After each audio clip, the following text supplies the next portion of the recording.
Good evening, dear friends. Welcome, Tümerhan. Greetings from Adana, everyone. We are almost at the end of 2021. This is the 52nd video of our series. We had started on October 2020. And honestly, I didn't understand how time flew away so fast. Perhaps it is because that we love what we try to do in this series. And you know very well that we humans perceive time as passing quickly when we are engaged with the persons and activities we like. Yes, we have been trying to do our best to make the knowledge given in this book, the divine order and the universe, to be understood better for the readers. We try our best to intuit more and more so we can come up with better examples. We hope that you, dear friends, also find this reading and commentary series beneficial. Yes, our planet is about to complete this current circling around the sun. As you said, we did our best to be beneficial to our dear friends with our comments, discussions, and examples. I am grateful that Bilyay Foundation, and especially you, as the president, are so active about this very necessary reading and commentary series, and also motivating me and our other members from different spiritual societies in our country to join you in this series. We are trying to do our best in supporting you in this endeavor. Last week, we discussed about the gift of life, and the debt we need to pay for this gift of life, by becoming more and more developed. Yes, this is a path that can be walked on by individual efforts, decision and diligence. Still, I'd like to remind our dear friends that they are not alone. We are also walking this path, so, together we can motivate each other more and more for studying and applying the knowledge given in this book to our life, and gain more and more insights about the higher levels of our existence. Well, let's start reading where we stopped last week. To trace the individual evolution of a being who came into the world as a man, let us start from a much earlier time, and take a stage where no evolution and development exist in universe.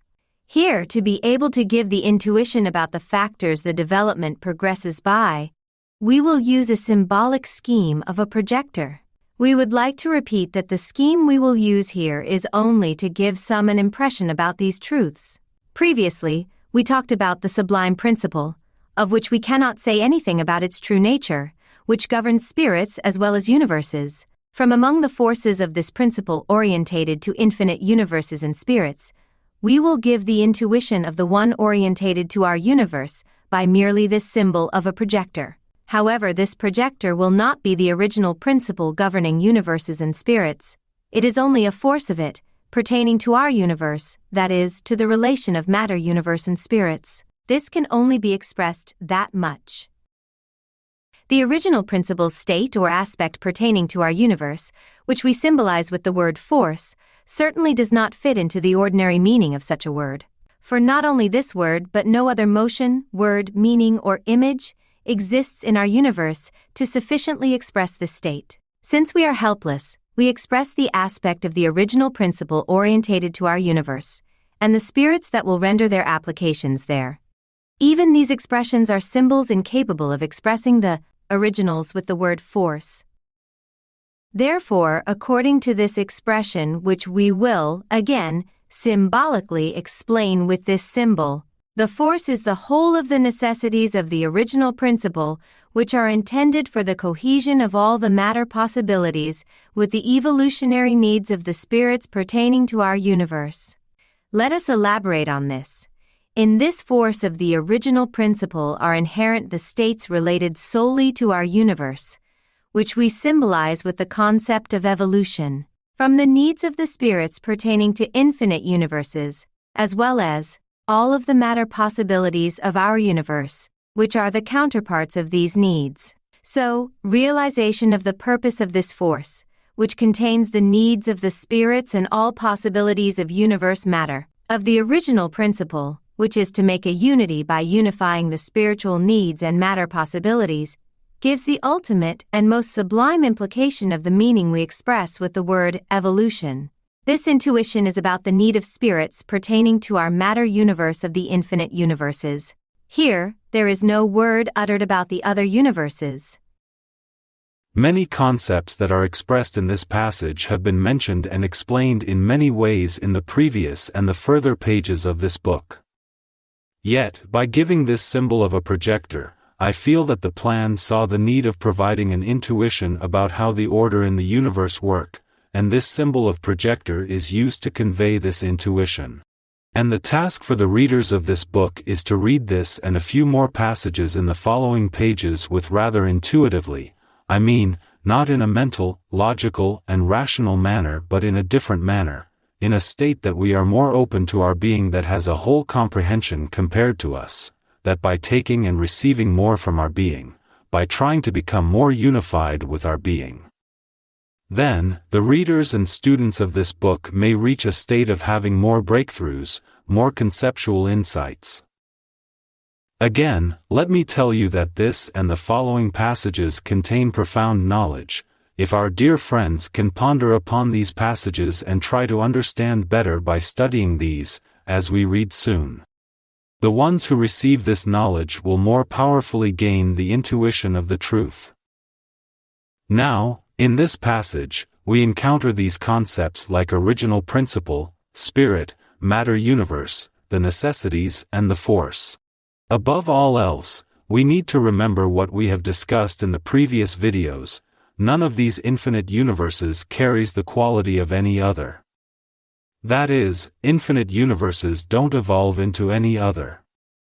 Universe substances don't access to and/or don't transform into spirits.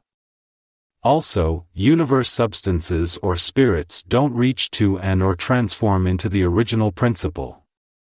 Such notions are out of question.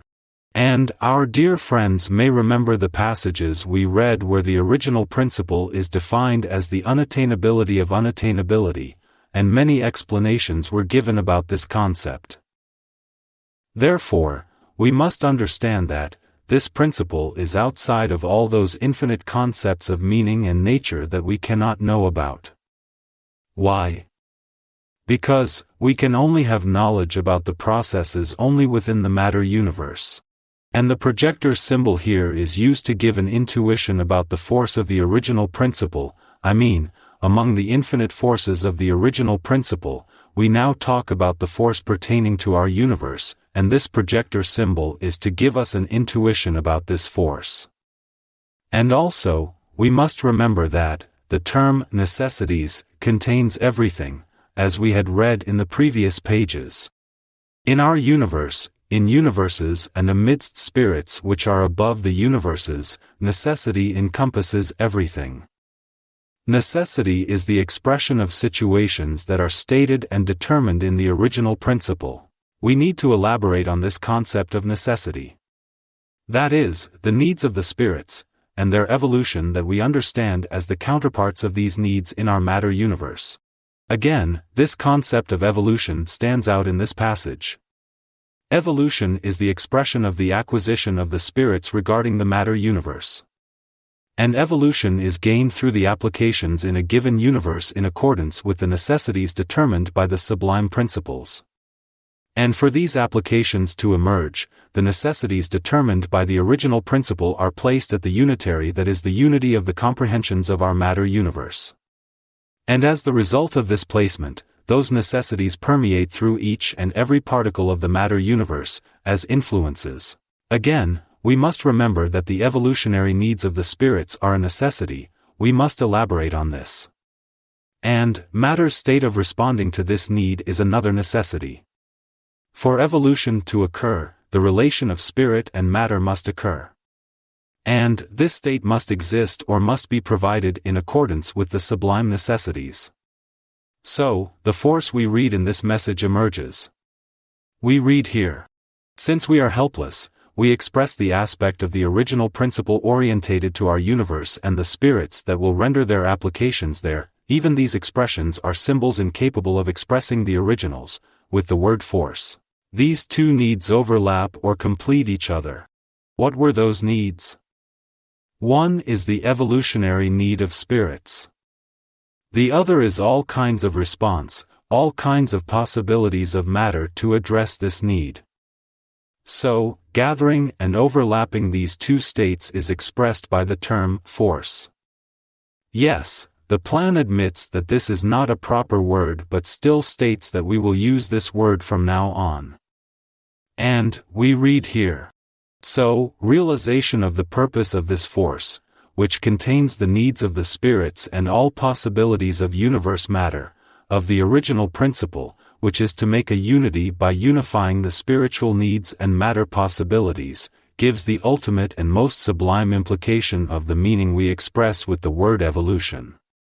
And, please understand the word unity in this sentence as this gathering of these two needs. Let's not think this word as the unitary. So, what is the purpose of this force? Unifying or gathering the needs of the spirits and all possibilities of universe matter, and this is the expression the states we call as evolution. All these concepts, such as super-universe truths, super-universe forces, the original principle, other universes, etc., are concepts that we are trying hard to understand by our current mind, by our limited and narrow mindset. Because of this, we repeatedly read in the divine order and the universe that understanding these concepts within our current constitution, our limited mental processes, within our automatic or semi-comprehending states is almost impossible. Even the spiritual plan itself states that even they cannot understand.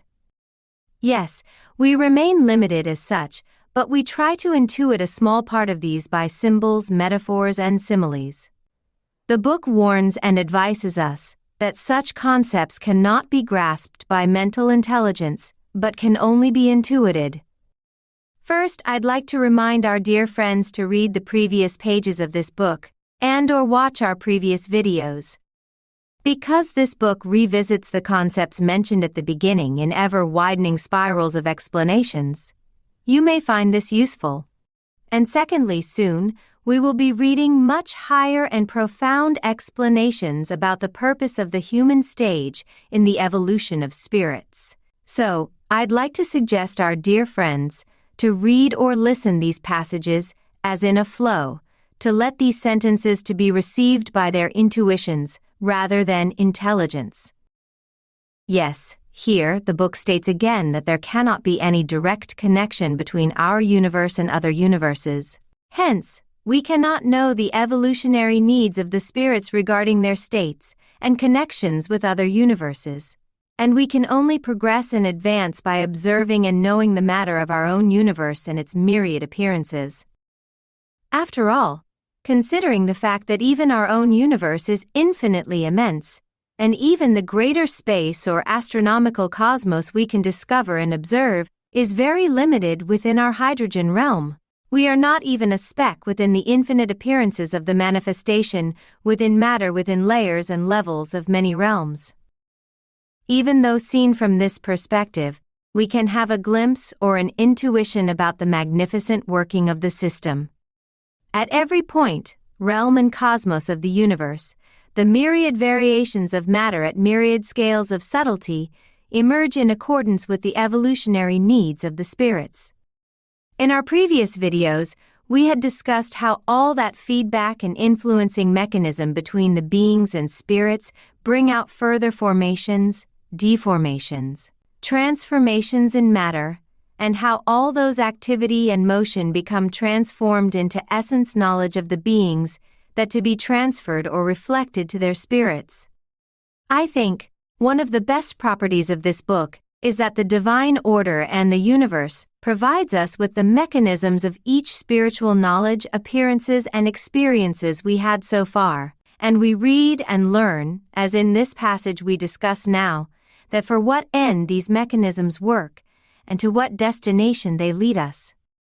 And as we read more about this projector example, I am sure our dear friends will understand this better and better. Yes, I suggest to our readers and our audience to read and study this passage carefully. They will gain many insights about these mechanisms you mentioned. Yes, let's continue reading. We start to trace the evolutionary progress in the universe with the concept of a projector, which is a powerful symbol. the lights of this projector represent the force or the necessities of the original principle we have mentioned. The source of this light is not the original principle itself, but the force of it, which is merely orientated to the universe.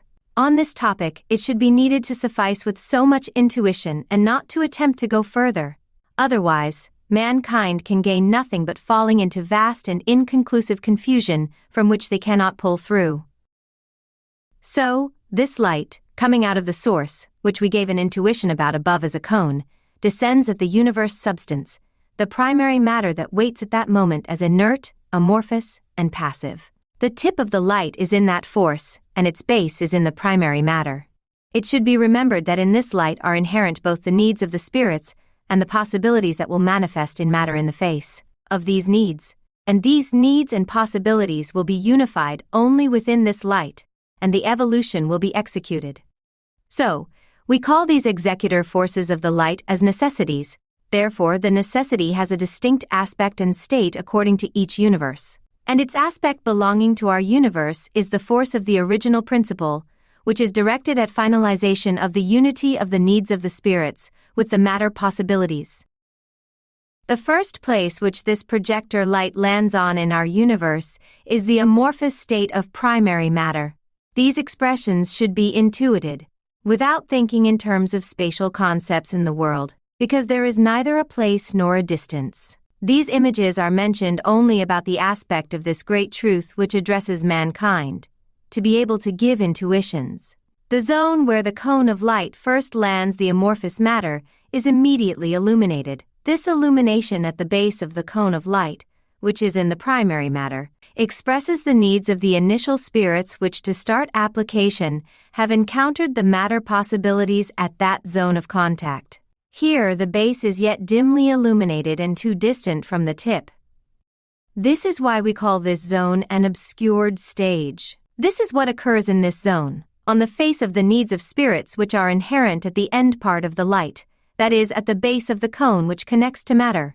Inert matter has started to move, and with this motion, the principle of the mechanical evolution of the spirits has started to work. After this state occurs, that is, after the initial possibilities manifested in the amorphous matter, the zone illuminated by the projector light, that is, the base of the cone of light, begins to become more illuminated. At the same time, the base gradually rises towards the top, and the distance between the cone's tip and base begins to shorten.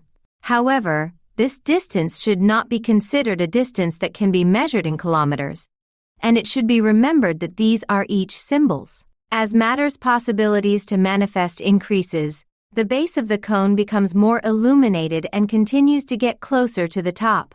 This indicates that possibilities of matter increasingly manifest, and the needs of the spirits causing this manifestation are fulfilled in a wider scope. The developments increase and the zones become illuminated. In this way, the initial mechanical principle of evolution in the universe, that is, the sub-hydrogen stage, which we previously described as a long and dark zone, matures. Yes, with this passage, we begin to learn about how the beams from the projector meet the matter universe first time. Let's take this sentence. The lights of this projector represent the force or the necessities of the original principle we have mentioned. Because we consider these beams emerging within the entirety of our universe, it is not wrong to think these as influences in the universe. As we mentioned before, superuniverse necessities emerge within the constitution of our universe as influences. Yes, I know that these concepts like inside the universe or outside the universe may confuse us, but still, I think it is not wrong to consider these beams of light as influences.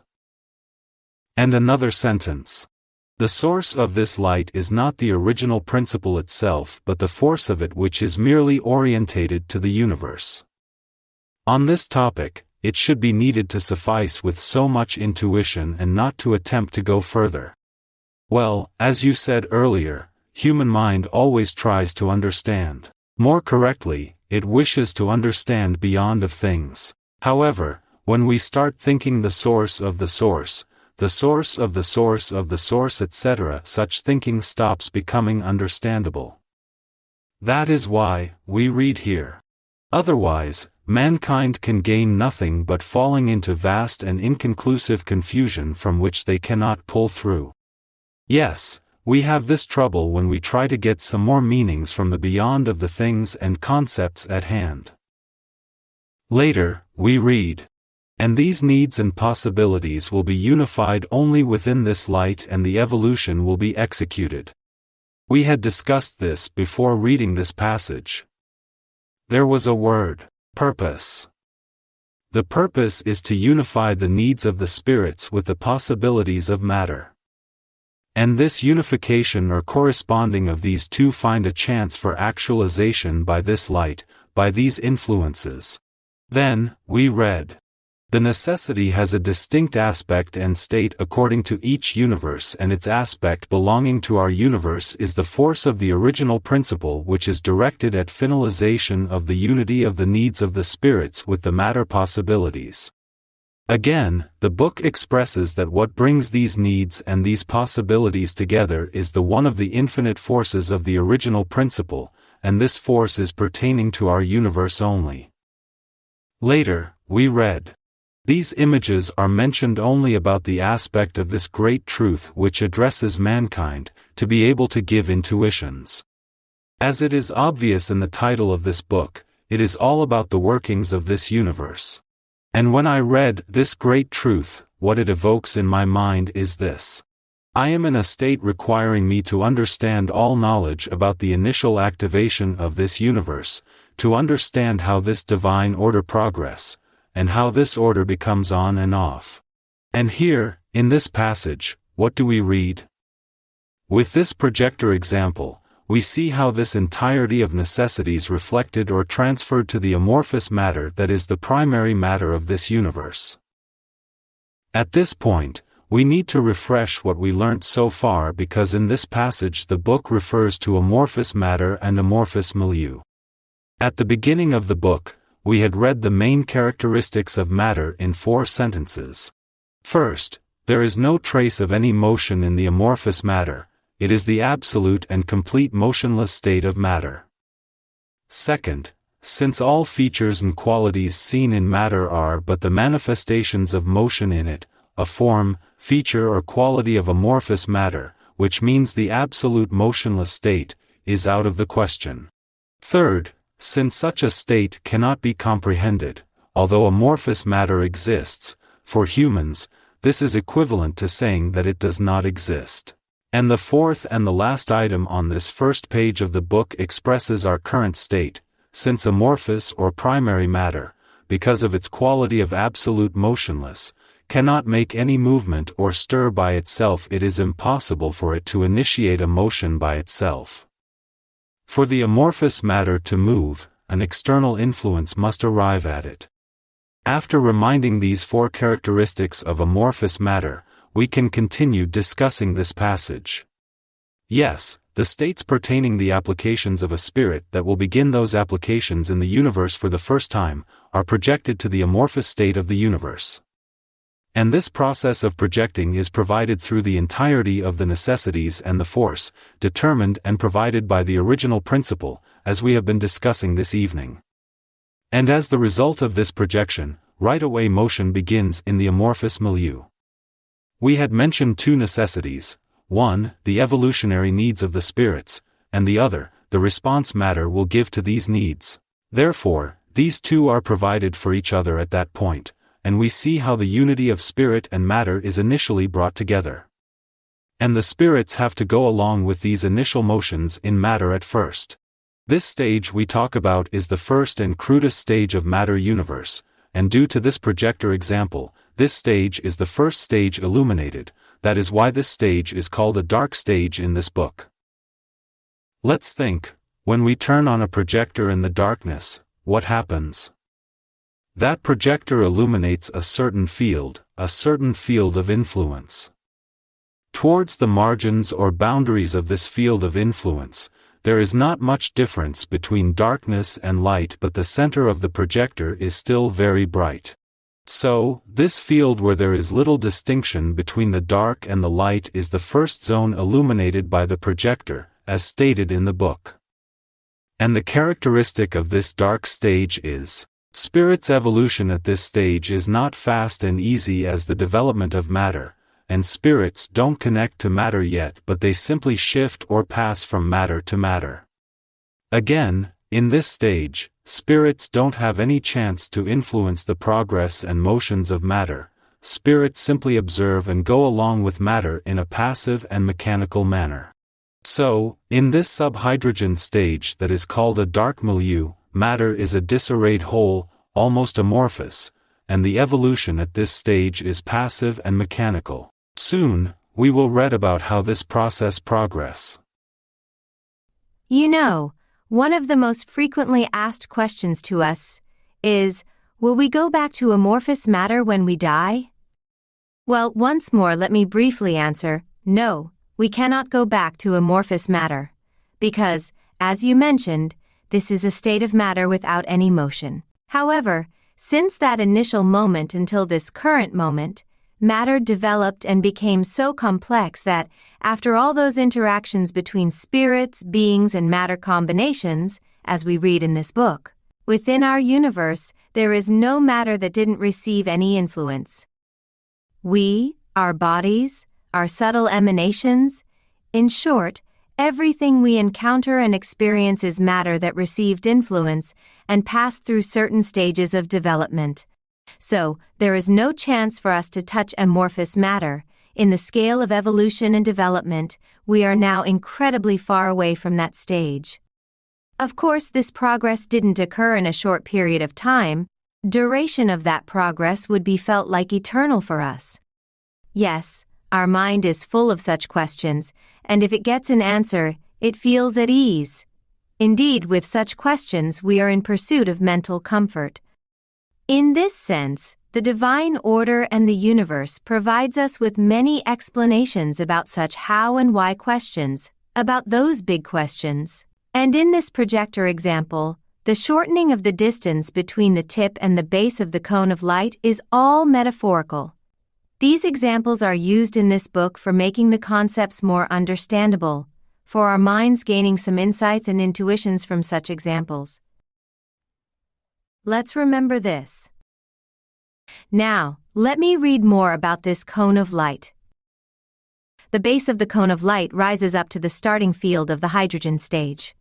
From there on, as we previously explained, spirits are connected with matter. The initial applications of the spirits start at this stage to adapt passively and mechanically to the motions of matter, which are monotonous, mechanical, but to be complicated with a very gradual tempo within a very long time.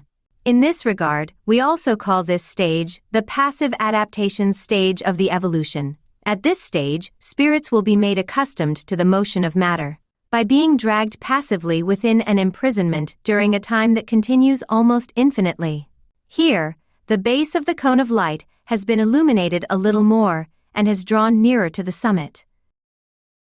The base of the cone of light, by continuing to be illuminated, rises up to the hydrogen atom stage of being.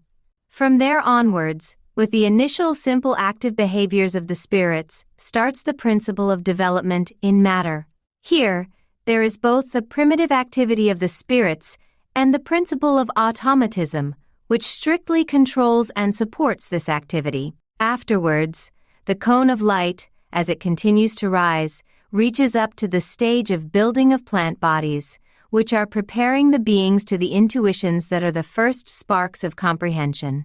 In plants, the exercises start for the transition to initial primitive intuitions. At this stage, boundaries of freedom, although still very limited, are a little wider, and automatism of intuition has appeared. As the base of the cone rises, these automatisms of intuition will increase in scope and turn into intuitions in animals. Development in animals is slightly faster than development in plants.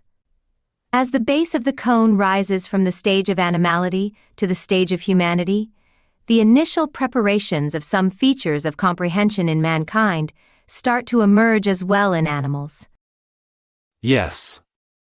Now, we can merge these last two passages to discuss. We already mentioned the initial dark stage when the spirits don't yet have a chance of connecting to a matter particle.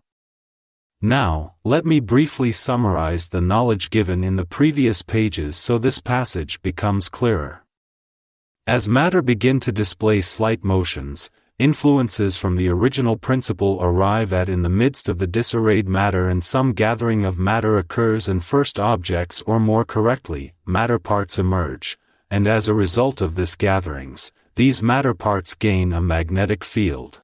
Those initial matter parts are the hydrogen realm matter, but as stated in this book, these were not the hydrogen atom we know in chemistry. So, what are these? We can think these as very small, minuscule fields or particles that will make up the hydrogen atom we know in chemistry, but after a very long period of time, after many formations and deformations of the combinations they do and undo, and all these immense reactions and activity among matter particles, the matters or elements of the hydrogen realm emerge one by one. Hydrogen, helium, carbon, oxygen, silver, iron in the nebulas, stars and supernovas where immense energies occur. And, eventually, radioactive elements emerge. And from all these hydrogen realm matters, much higher energies come forth, and these higher energies exceed the boundaries of the hydrogen realm and continue their development to emerge in a semi-subtle realm, as a disarrayed field of energies. And just like the influences arriving at the amorphous matter at the dark stage, the influences to gather these disarrayed high energies, and the state of comprehension that is called as the being is built up in a conceptual field of gathering. In this way, the simplest conceptual field of the spirit in the matter universe is built. And this is the representative of the spirit in the matter universe. Yes, this is how the being is built. At this point, I can ask some questions to our dear friends. Why the being is not built in the hydrogen realm but in this semi-subtle realm, by gathering high energies? Or another question, why the being was needed? Asking and thinking hard on such questions may motivate our dear friends in their study of this book. Yes, once the initial being is built, the active behavior of the spirit emerges. Before, the spirit was passive, was first, in a state of observing, and then, starting from the hydrogen realm matter's emergence, the spirit was connected to matter but still observing the development of matter. However, the moment the being is built, the spirit could involve actively, and spirits begins to build bodies out of the hydrogen realm matter. Why? Because the spirit does not have the comprehension that could utilize the semi-subtle energies that itself also is made of. Spirit's comprehension can utilize the hydrogen realm matter, and whatever the spirits bring out of the hydrogen realm matter, we call these as bodies. And starting from building first the primitive plant cells, and then gradually passing to more developed and complex bodies, that is, to animal bodies and eventually to human bodies, spirits begin to gain myriad and completely different experiences in each stage of bodies, and by making mistakes and learning from those mistakes, spirits begin to evolve through the beings they built. And those stages you summarized from the dark stage to the human stage. We read in this book that all those progresses is incredibly gradual. Even from plant stage to animal stage, the progress is not right away. No, there are even intermediate milieus between such stages that the being has to build bodies in many times in intermediary plans or milieus. So, we understand that in the level of that working mechanism of the divine order, all processes are about the widening of the scope. That is, influence pertaining the need of the being comes, and matter responds to this, and the being does exercises within this capacity, but after a point, matter gets more developed, hence, gains more capacity, and as the being becomes adapted to this ever-increasing capacity, the being becomes more able to receive more influences from its spirit, and hence, becomes more able in utilizing and governing that matter. As the adaptation increases, the capacity of matter's responding increases as well. Or we can define this adaptation process as becoming resonant, increasing the vibrations and harmony, as mutual development of exchanging influences at the same level. Let me remind you that in our previous videos, we read the related passages from the book, and discussed about those stages. So, please, watch them. And all those descriptions we make for explaining these mechanisms, stages and concepts in this book are all still symbolic expressions. For example, right now, on YouTube and Facebook, 77 persons are watching this online lecture, plus I and Tümerhan, total is 79. And we can add other persons that will watch this video later to this number. So, that many minds evoke mental and emotional imagery that's stored in its own depository or repertoire about these descriptions. In other words, these descriptions we make change in accordance with each person's comprehension, intuition, understanding, etc. This is what we call reality. That is why our realities are subjective. That is, the truth is one, but each of us have its reflections or echoes as our own reality. And here, together with you, against all odds our different realities put on our path, we try hard to make all those different understandings get closer to each other, at least, put them side by side. And why is this a hard task? Because this gradual development is still going on for each of us in different pace and manner. Well, let's continue reading. The base of the cone of light continues its illumination by rising further, and reaches the hydrogen stage of humanity, where comprehension begins. From there onwards, a semi-comprehending and subjective stage of evolution is the preparation for the plan of duty, and the zone here is in a quite illuminated state. As the base of the cone of light gets closer to its tip in this way, comprehension brightens, preparations progress towards the stage, which will start from the plan of duty. And finally, the base of the cone rises up to the stage of the plan of duty, which is the superhuman, and beyond the hydrogen cosmos. When the base of the cone of light reaches this stage, the zone is thoroughly illuminated. From there onwards, necessities manifest openly. This situation allows comprehension to adapt swiftly to necessities. From there onwards, the behaviors of the spirits will start to unite with the necessities. Up to this point, the beings could follow the base of the cone of light as if they were pushed and dragged by various mechanisms. From then on, by means of comprehension's merit in unifying with the necessities, the beings actively start to go towards the top with their own comprehension by working hard to climb the light beams of the cone of light. And this occurs quickly as much as comprehension is able to adapt to the necessities, that is, to enter the state of unity with them. That is why we call this progress also the active adaptation stage of evolution. At this stage, evolution has a rather subjective character relative to the previous stage. The intuition of this concept will be received better as we later explain the topic of time. Yes, here, at the beginning of the passage, the human stage is mentioned, and stated that from there onwards, a subjective stage of evolution continues. Yet, in the human stage, this evolution has the chance of gaining a semi-comprehending manner. At the previous stages of plant and animal, such a semi-comprehending state was out of question because at those stages, development of the beings continued as in complete automatism. But now, the words subjective and objective stand out. Subjective states, as you just mentioned, vary from one person to other. For example, some moods, sympathy, antipathy, grudge, fear, joy, pride, selfishness, jealousy, etc.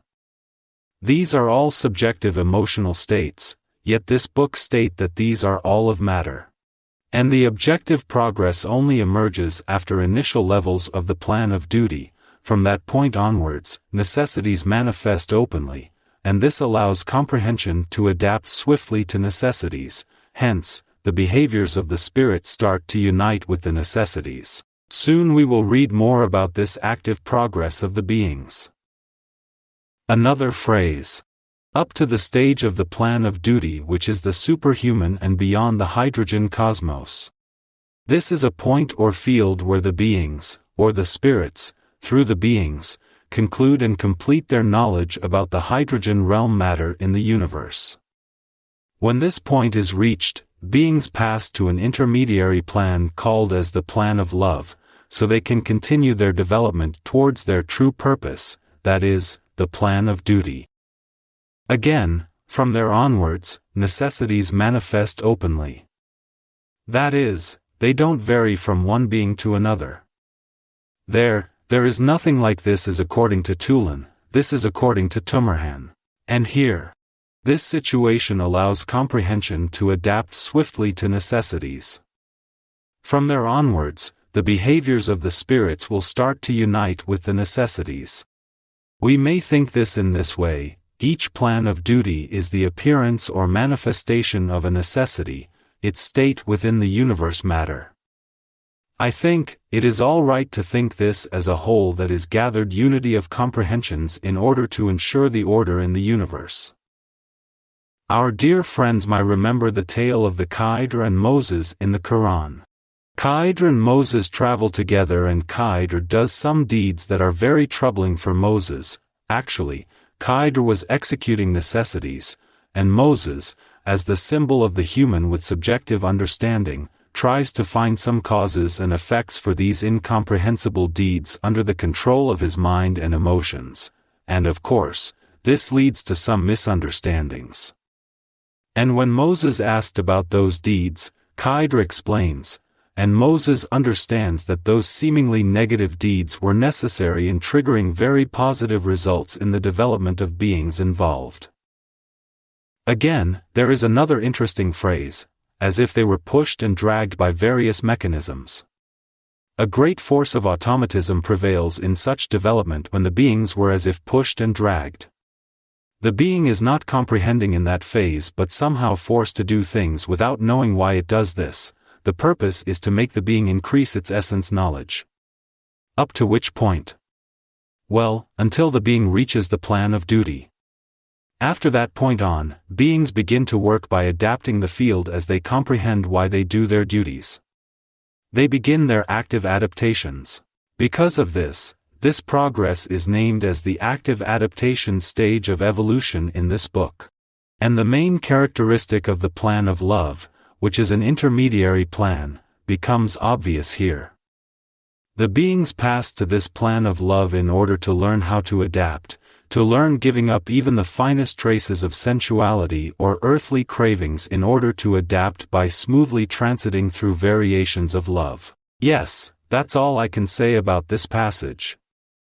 As we read and discuss how the beings reach towards the human stage by passing through all those gradual levels of development, I visualize time and space as stitches on the embroidery loop of the evolution in the universe, and eventually a fabric emerge, patterned with the beings and their experiences. And we must always remember that the entire spectrum of variations of human experience are due to this subjectivity we read about in this passage. Because of this fact, as the number of the humans living in this world, that many needs of their realities have to be met, that many experiences have to be completed. In short, in order the human stage to be concluded, all kinds of assistance and support of the higher plans are active, and because of this situation, as we getting near to the end of this cycle of the world, all of us are under the pressure of events. Our dear friends are asking about many negative events we hear and watch in the news about heinous acts, wars, conflicts, etc. We need to act in accordance with our conscience, and yes, it is in different degrees in each of us, but as we individually and as a community work towards establishing measures, rules, support, groups, and organizations, we can help the innocent victims of such events. Still, I must remind you that if someone is in the victim mode, it means that that person either give up his or her own power, or shoved his or her power away into the shadows. Getting back our power from the shadows of our inner world requires our comprehension pertaining to our situation, and then, our decision and intention for transforming our own power, from inside to outside. Yes, change must come from inside, because the change coming from outside is temporary.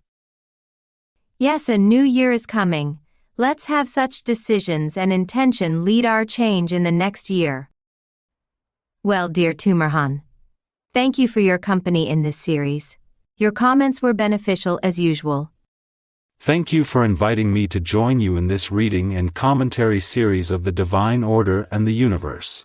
For the new year, I wish more insights, more intuitions regarding our being and our purpose in life for all of us. Actually, there is only one way for making my wish come true. To study this book. Yes, hoping to see you all in other videos and our public lectures. Good evening, everyone. Wishing you all the best in the new year.